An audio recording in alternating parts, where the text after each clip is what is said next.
A Escravidão, de Joaquim Nabuco. Narrado e produzido por Valdivo Begali.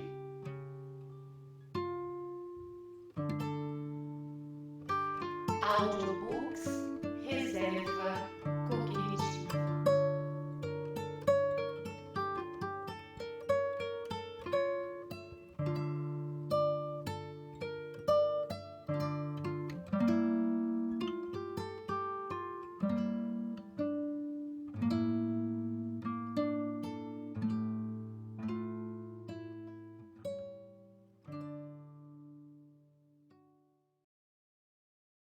Obrigado por visitar o canal. Se você gosta dos nossos audiolivros, por favor curta, comente, compartilhe e se inscreva no canal. Obrigado. Você também pode apoiar o nosso trabalho através de doações via Pix. A chave está na descrição. Para uma imersão superior, utilize fones de ouvido. Aproveite, o audiolivro já vai começar. Primeira parte: o crime.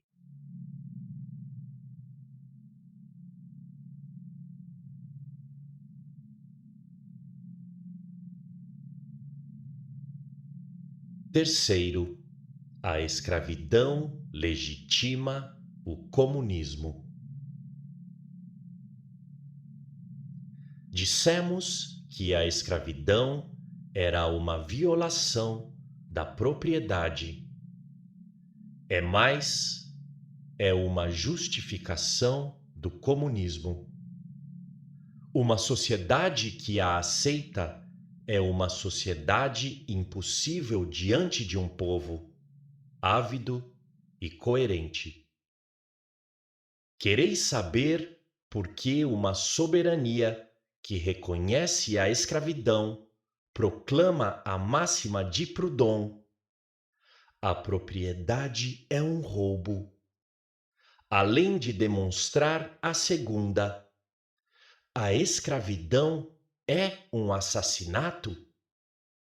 A propriedade não é um roubo senão porque é um direito absoluto.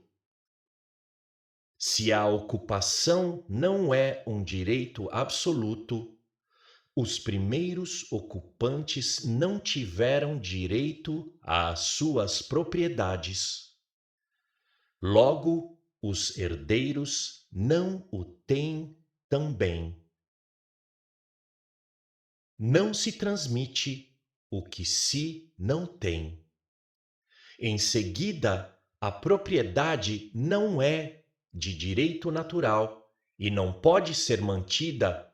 Como poderá ser mantido o princípio da posse, que é uma criação da jurisprudência romana e que somente assenta sobre as conveniências do direito civil? Assim, não havendo a posse, não haveria a prescrição do direito de propriedade pelo fundamento da posse secular. Os atuais proprietários não teriam domínio fundado. Seria forçoso reivindicar a propriedade pública para a repartição pela comunhão.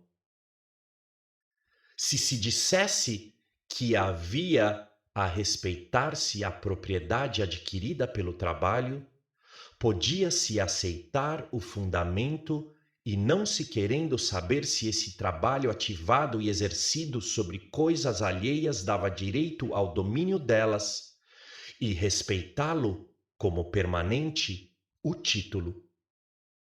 Isso pouco prejudicaria a grande liquidação pública.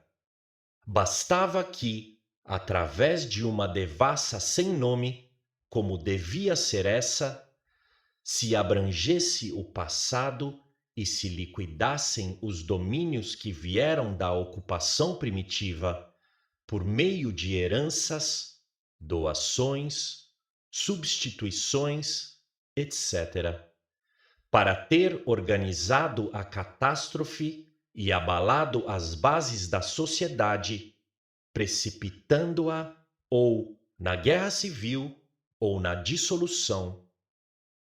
Antes que se cobrasse o enorme ativo dos miseráveis e proletários, a fome entraria pelas portas desguarnecidas pelo trabalho e devastaria os credores e devedores dessa grande massa falida, a propriedade de mais de 50 séculos. Eis os efeitos de se não chamar a propriedade um direito absoluto.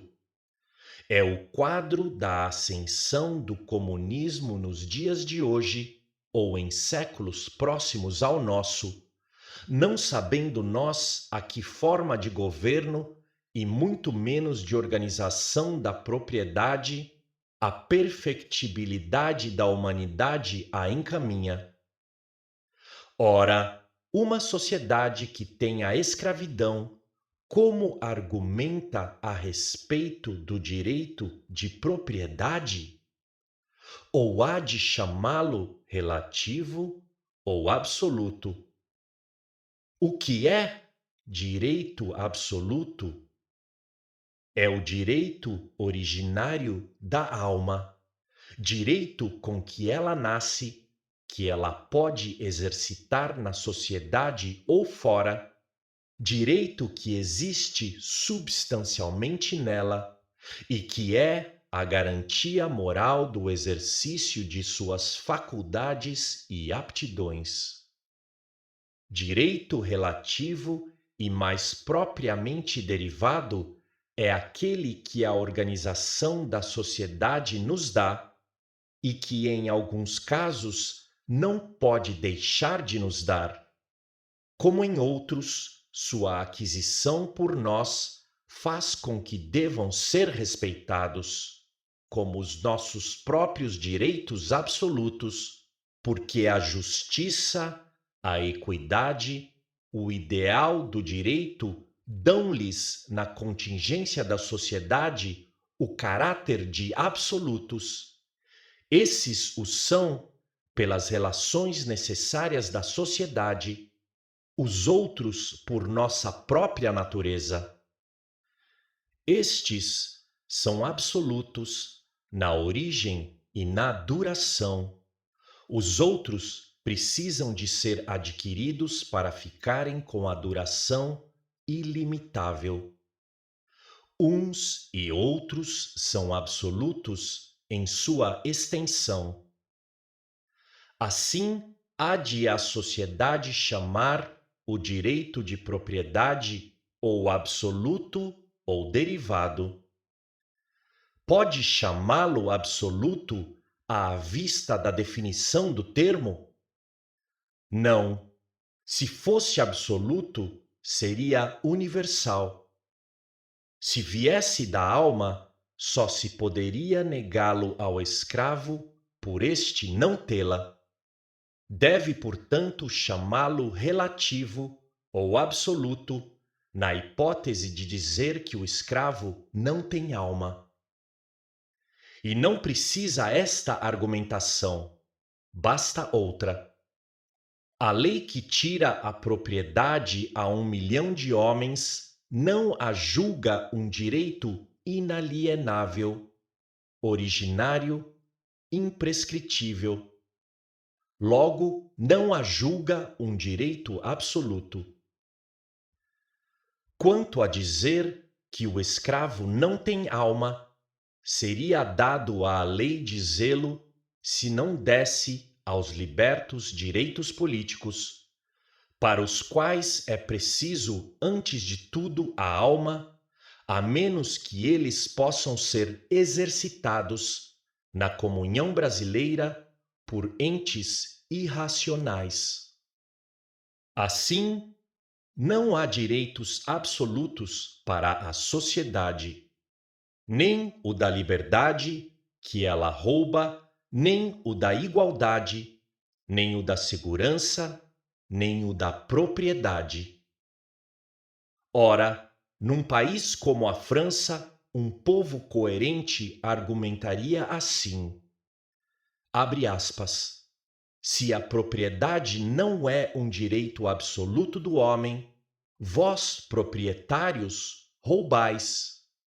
Mostrai-nos a prova legal, o título do pacto entre vós e nós, pelo qual renunciamos, nós, sociedade, nós, comunhão aos bens da comunhão, fecha aspas. E a sociedade lhe responderia, como responde vitoriosamente hoje, abre aspas, não, não podeis liquidar a propriedade que vem de um direito absoluto, fecha aspas. E eles dir-lhe-iam então, abre aspas, para que tendes escravos, como tendes escravos, se roubais a propriedade a um indivíduo, como a 1.000.000, não a considerais um direito natural, um direito absoluto. Fecha aspas. Eis como o comunismo raciocinaria sobre a propriedade em uma sociedade de escravos. Estamos, pois, assim colocados. A escravidão, negação do direito de propriedade, pode não desaparecer com proveito para esse direito, porque autoriza e forma no Brasil uma opinião francesa, uma seita que talvez se apresente para vingar os escravos nos proprietários, o comunismo.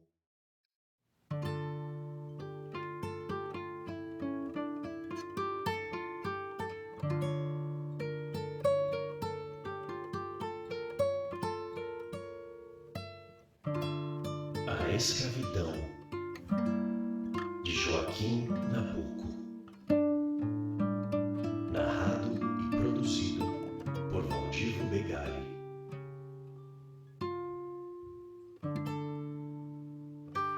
Audiobooks